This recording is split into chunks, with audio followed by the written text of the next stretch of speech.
project you ever worked on? What's the coolest question you've ever asked, whether the answer was yes or no? The coolest project. Let's think.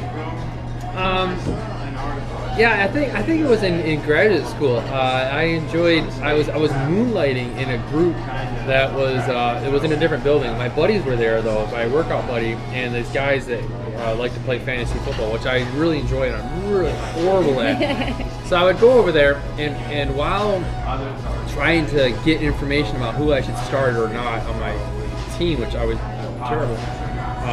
They had an instrument, a molecular force probe, that no one was using. And so I learned about it, and I figured I might as well use some of my time while I was over there.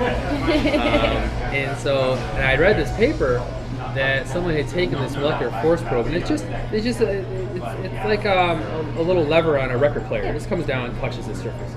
So a group had taken some cells and put a cell on a surface and a cell on a tip, and they put these two cells together, they pulled them apart, and as they stuck, the tip would deflect, and you can measure this deflection, they'd pop off, and you can measure the force.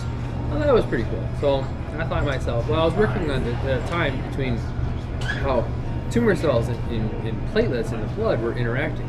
And I thought, well, if I put a platelet receptor onto this tip, and I grow a tumor cell here, I could put it down, I could have them bind, I could pull it, and then it would pop off. I could measure that force. So I thought that'd be pretty good. So I got the reagents. This is all underground for my advisor.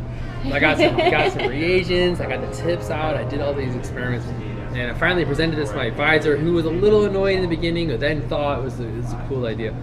And so we measured for the first time this force between platelet receptor and a tumor cell. And we submit this to a journal, and the journal says, well, that's great, you measured this force, 152 piconewtons, but relative to what?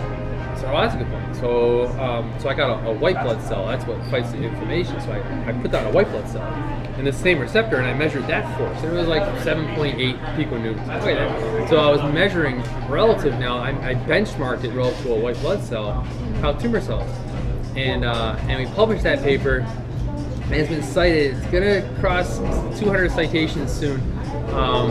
And it's because of the measurement on the white blood cells. I happen to be the first person to measure the bond between a platelet receptor and a white blood cell.